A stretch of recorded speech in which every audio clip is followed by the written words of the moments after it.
Yep. Wonderful. Then let me call the meeting to order at 7:02 p.m.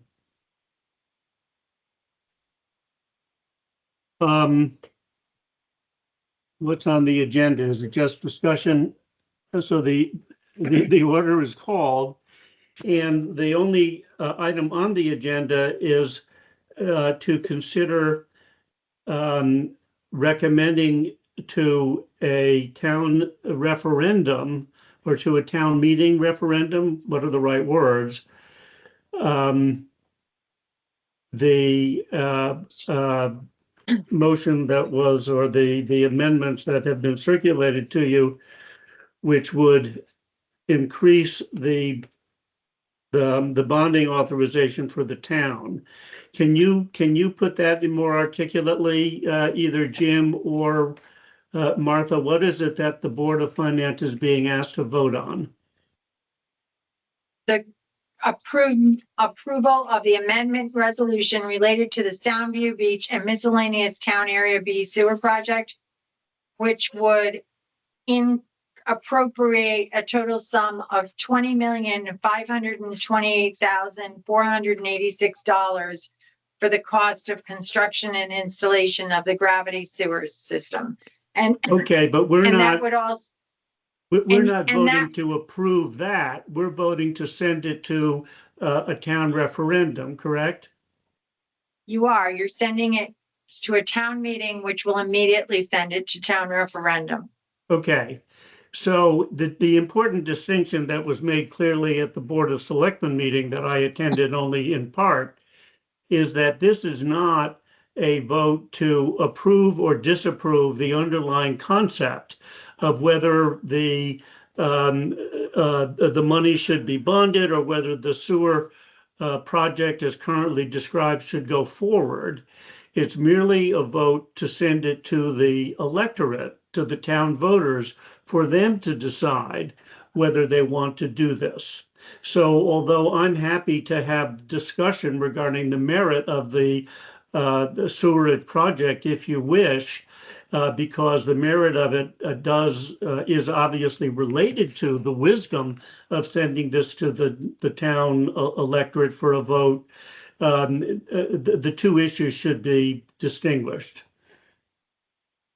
So before I ask for a motion, let's just talk about it. Who wants to say something? Martha or Jim, do you want to make some comments? I think that Jim would like to just make sure you're aware of the betterment assessment. So he's online. He's there up. Yep. Jim? Yeah, sure. Thank you, BJ. I just would like to speak to the notion of the betterment assessment, because I think that will pertain particularly to the Board of Finance in terms of what they may potentially be obligating the town to in terms of covering part of the sewer project. As you know, the sewer project is presented as being self-funding in that the totality of the construction costs after the clean water funds and the forgivable loan from DEEP are applied, whatever that difference is will be borne entirely by the end user. In this case, in the town's case, the people of Soundview and so-called miscellaneous town area B. And that's the way this was presented in 2019 at referendum, in that people in the town that weren't part of this project, that weren't in a sewer, potentially sewered area, were told, don't worry, you'll have no financial obligation. This may look like a big scary bond, but this will all be paid for by the people of Soundview.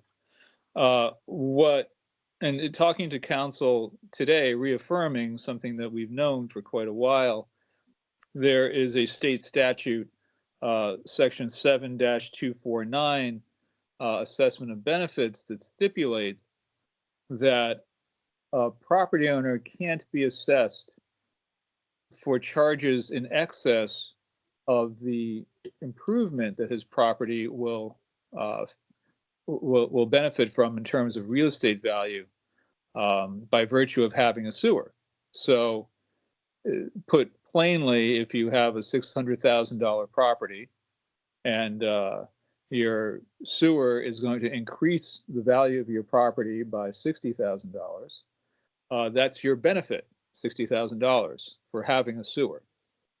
And you can't charge that person more than $60,000 because it exceeds the benefit that that person will derive from having sewers.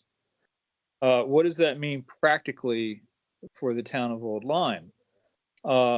It means that most of this project, as it sits right now, it's an $85 million project for 900 houses, and it's $61,000 per EDU in Old Lyme, in the Old Lyme part, town of Old Lyme part of it, which is Soundview. That's per EDU. Some will have 2 EDUs, so you can double that. It's $120,000.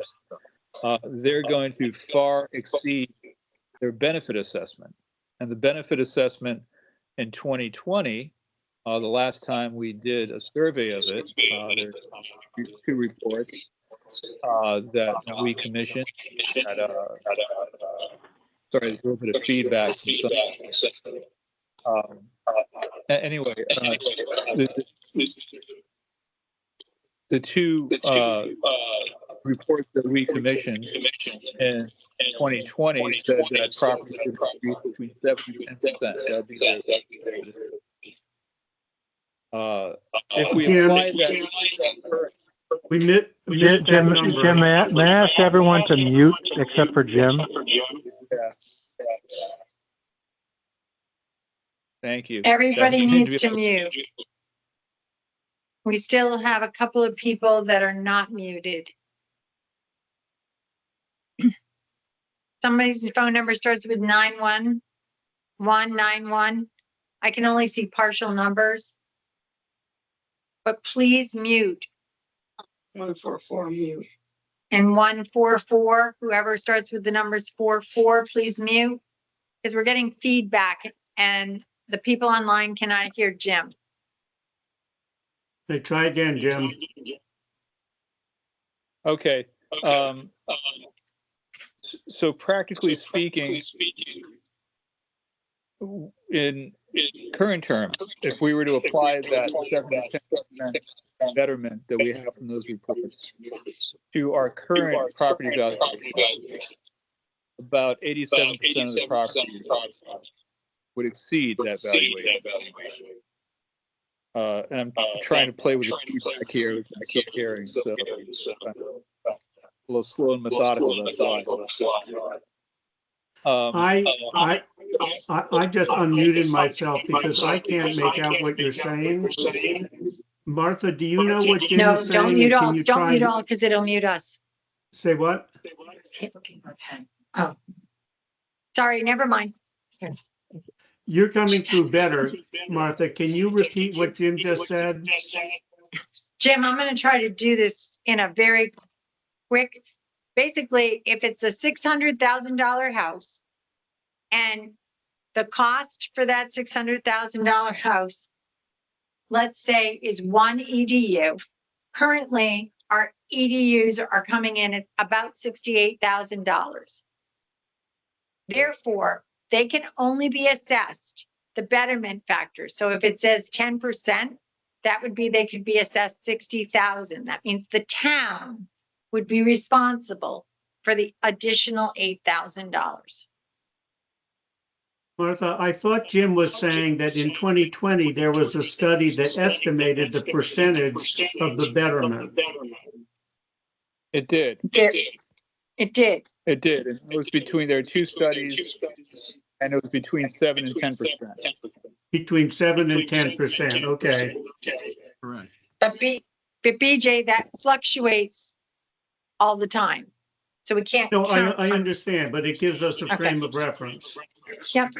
Okay. That was before. So the it- assessment. If we applied those numbers today, the 7 to 10%, which we don't think will be much different, they may be a little.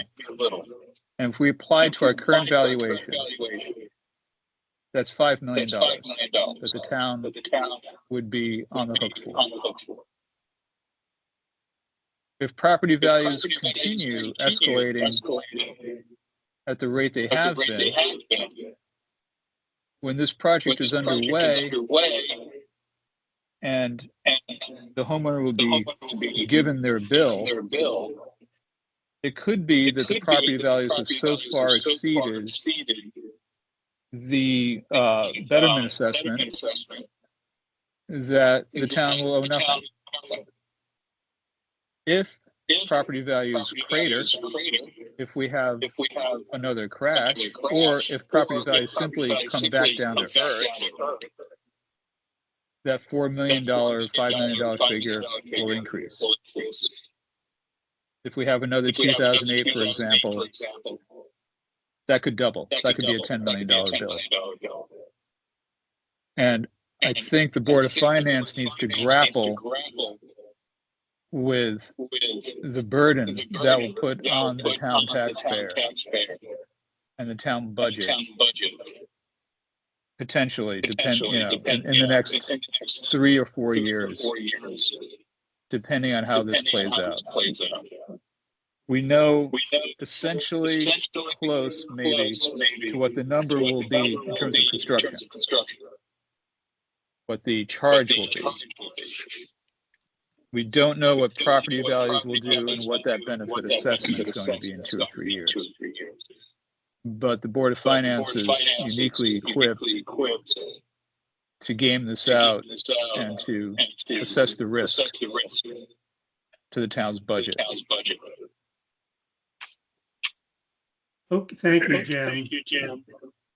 Let me say that the Board of Selectmen, to a person, the three of them, in their public comments indicated nobody was happy with this project, but each of them thought it was appropriate to send the matter to a town meeting for a referendum to let the taxpayers decide, rather than for the Board of Selectmen to not to unilaterally kill it by not sending it to a vote, because the downside of not having the referendum would jeopardize the DEEP proposed financing. Jim or Martha, would you explain that risk? Well, we are under the Connecticut general statutes, and we just took oaths last week that we'll follow them. And the statutes are that when this project comes to be, that you send it to referendum and the people speak, that the townspeople speak. And yes, by holding it back, then we as the municipal leaders would be not following proper procedure. So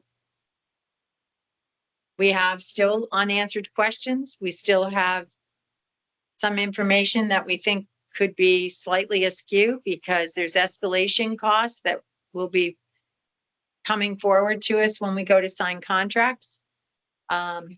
You'll notice on the bottom of that sheet that Old Colony has asked for a last minute demand, and Jim announced at the meeting that that has gone up. And Jim, you might tell what was the total cost that they want for those 7 properties? The latest, and I found this out in the meeting itself at about 5:10, they're demanding $100,000 for the 7 properties. So that gives us $14,000 per property, split among the 270 EDUs in Soundview. That's approximately $450. A little bit more, I think maybe $481. I don't have the paper right in front of me, but so we're going to come up on $68,000 rather than that $67,000 figure. And to explain that a little further, that we had concluded the negotiation of the CSA, a very contentious negotiation, in a way that was satisfactory to all the parties, including the town, and including myself representing both the neighborhood and the town. when Old Colony Beach made a last-minute demand that 7 properties who are going to be tying into the Old Colony system rather than having grinder pumps are to be charged 1 full EDU to join that system, which was, in our estimation, outrageous. Is in the estimation of the chair of RWPCA, outrageous. And there have been fits and starts in negotiations that I was not privy to. The last offer from Old Colony was that $100,000 figure to have those properties tie in. There's one further thing that I neglected to do in our selectmen meeting, which it pertains to your meeting as well, that I would like to address, because there was a question from several of the people who spoke in public comment, and it's a question that certainly has always been raised in Soundview over the last 40 years that I've been living here. Why the hell are you having a referendum in the middle of winter when no one is here? And it's no one is here in Soundview. There's about 20 families that are here right now. And it's going to be impossible to contact all of them and to make them aware that this is going on. And I wanted to address it because I've been involved in this, and the timing of this is not deliberate, obviously. I've been trying to get this CSA negotiated since the early spring, and no one wanted to come to the table until September. And I have the emails to prove it, that I've been trying to get this process moving, and everyone's been on the boat, everyone's been on vacation, everyone has this and that. And finally in September, everyone got their head in the game. So the CSA didn't get done until October. In fact, Miami Beach still has to redo their referendum. That's not decided. Miami Beach had a bid that they had no bids for their project. Deep took 6 months to retool their bid package and go back out to bid. Their bid came in just recently, so we weren't even certain that we had any sort of a project until October. And then, of course, at the same time, we have very concerted threats from Deep, not spoken directly to us, mostly through the press and through Old Colony Beach, that if you don't move and get on the stick, we will really make you feel some pain. And finally, what really is putting the coup de grace on this is that the bids expire. Our bid for the portion expires in December. So if we don't take action now and send this to referendum, by default, we are defeating this project and preventing it from going forward, which may violate our fiduciary obligation, because we have signed agreements, or they were signed before by the previous administration, that obligated the town to this project. So that's why this comes in December, which is very unfortunate timing. Thank you. I think there's no doubt that this project is faced with enormous challenges and problems at this point, and whether or not, if we were writing on a clean slate, it should go forward. But that isn't the decision that we have to make. The narrow decision is whether or not we send it to a town meeting for a referendum.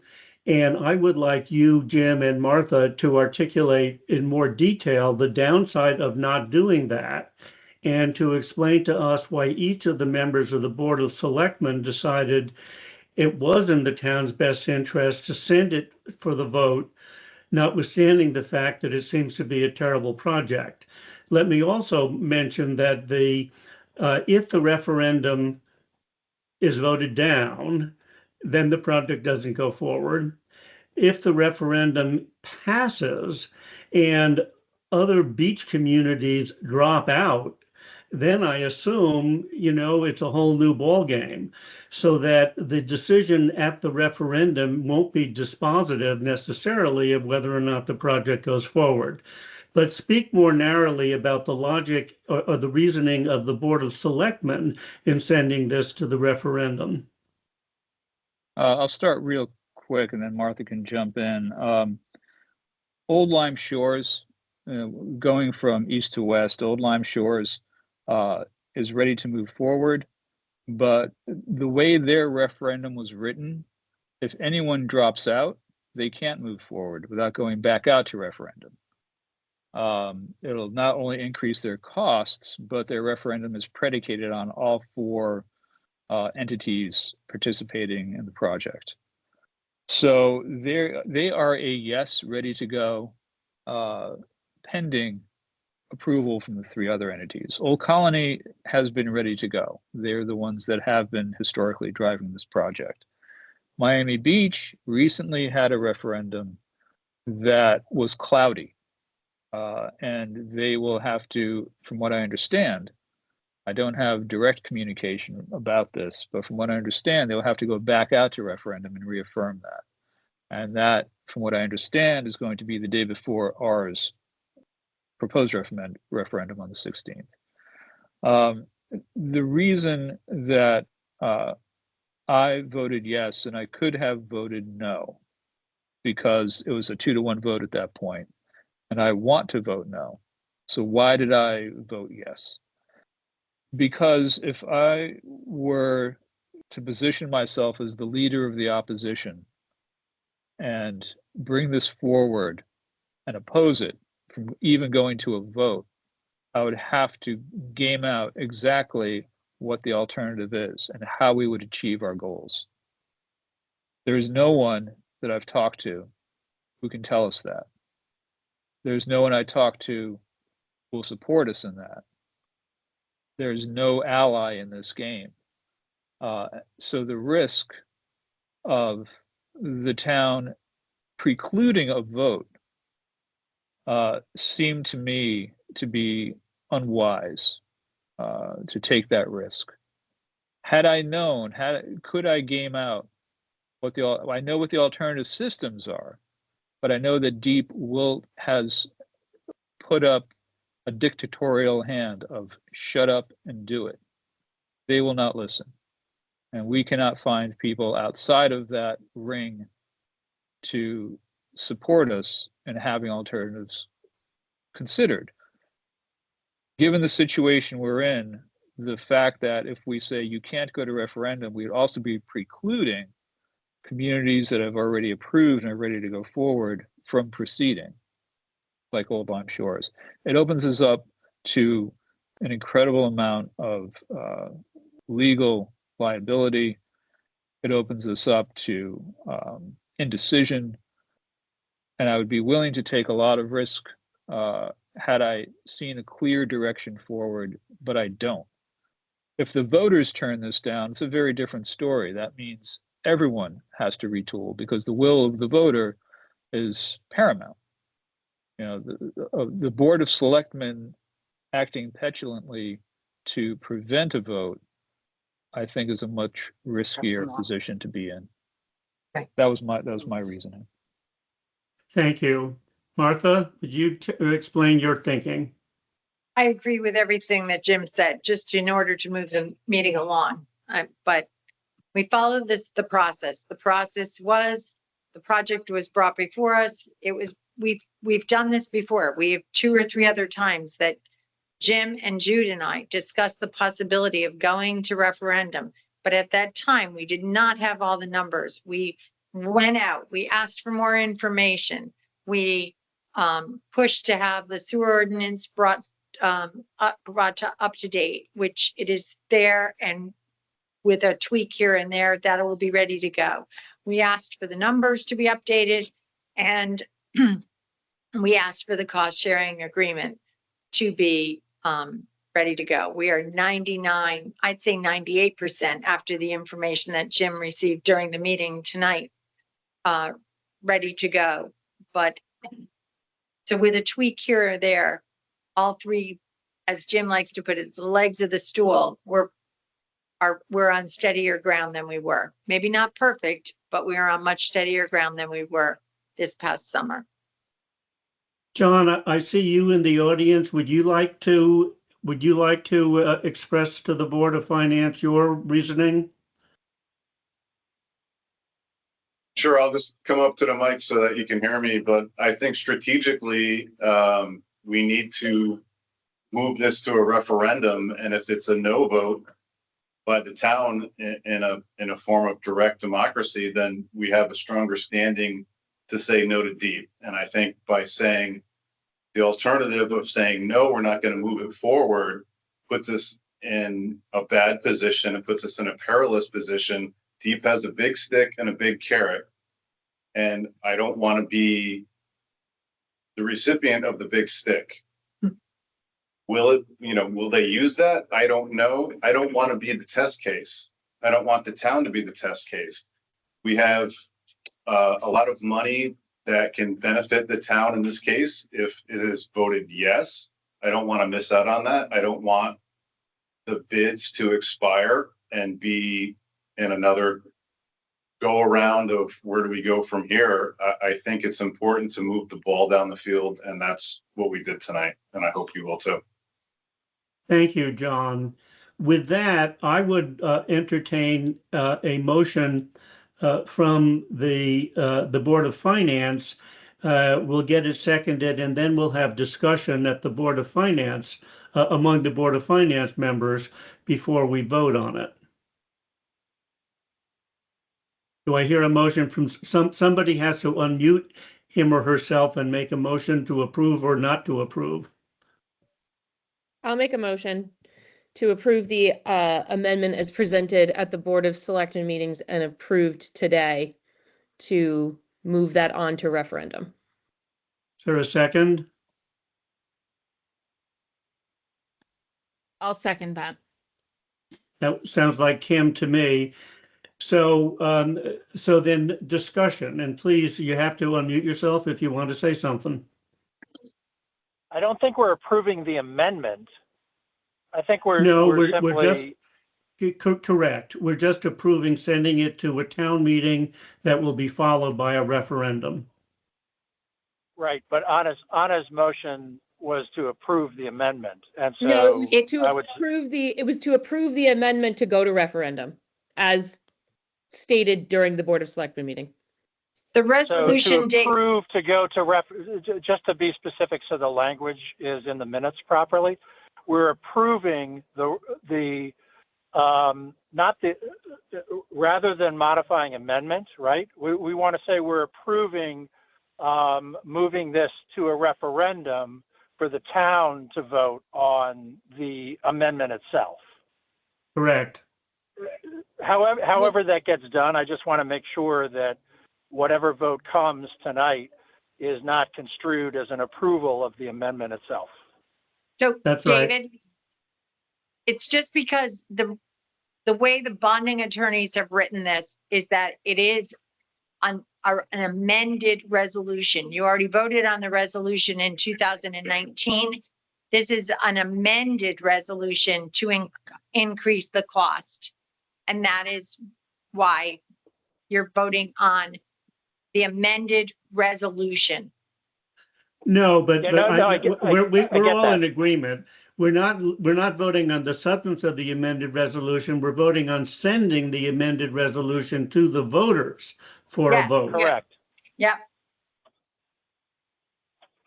Any other comments or questions from the Board of Finance members? This is Candace Fuchs, and I really value all the salient things that Jim shared with us and the other selectmen supported. And I just wanted to, the one thing that sticks out in my mind is that it's just truly unfortunate that this is happening in December.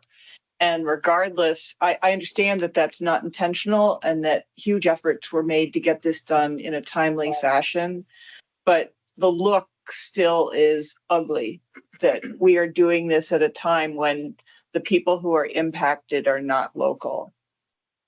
They can vote by absentee ballot though. Of course. Yes. We understand that, but I think we should make a really, really big effort to try and reach out to them in any way we can. In 2026, we should have the technology to find these people and let them know that this is going on.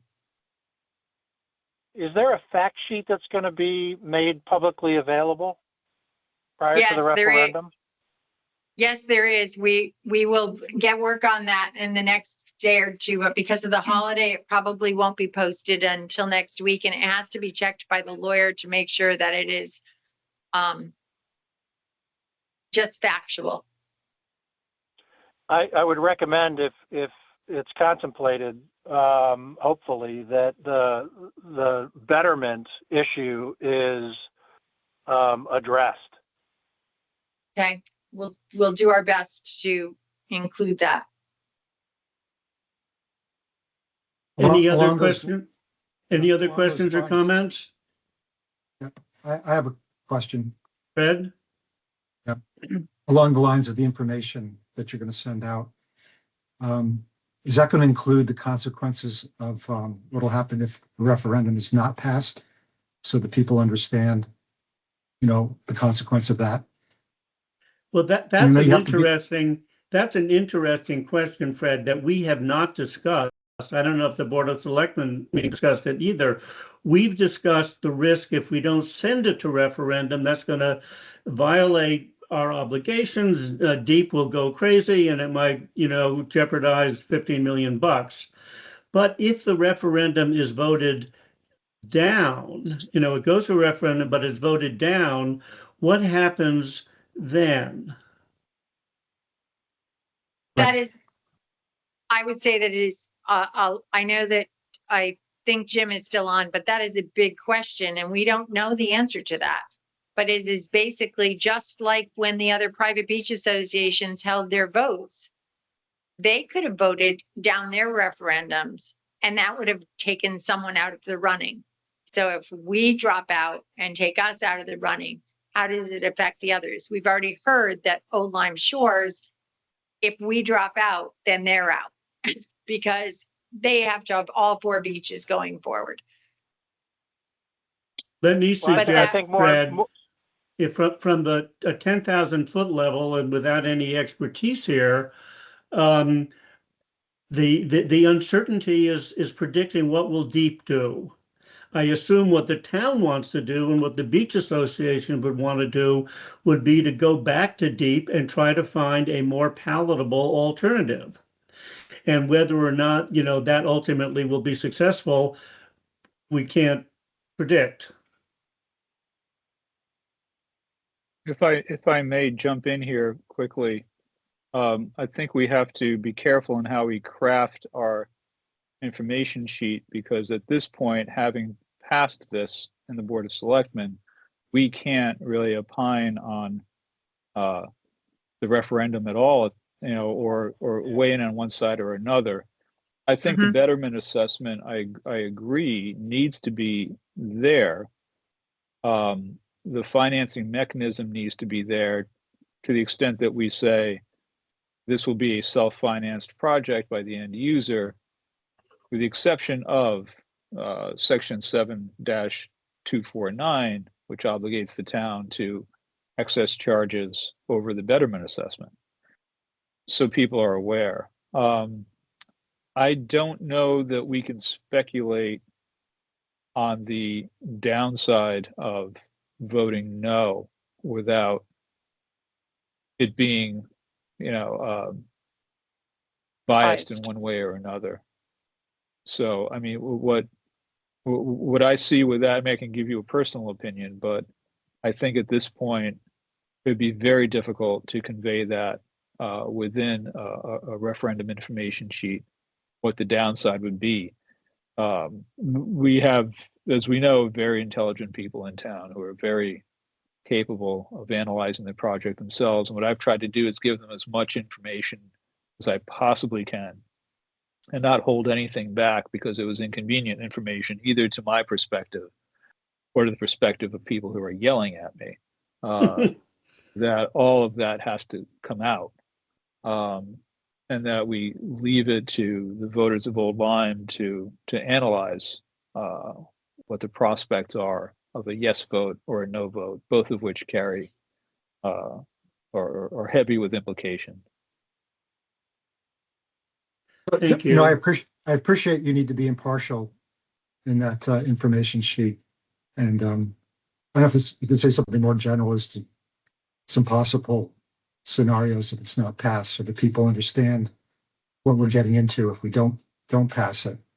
Because my understanding is Deep is hell bent on having us do this, and if it's not passed, then people need to be prepared for that decision that they make, and have some understanding of what we're getting into.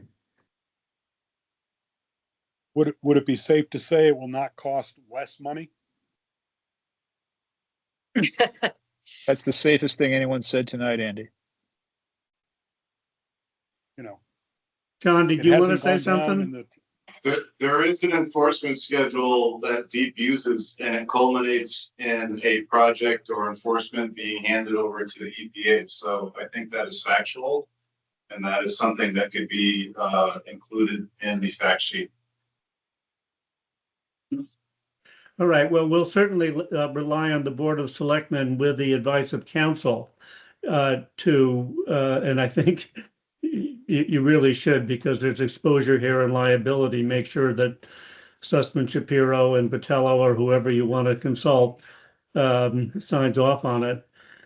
Any other questions or comments?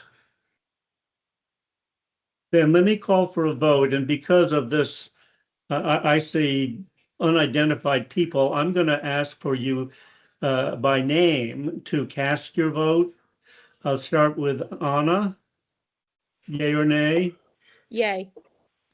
Andy? Yay.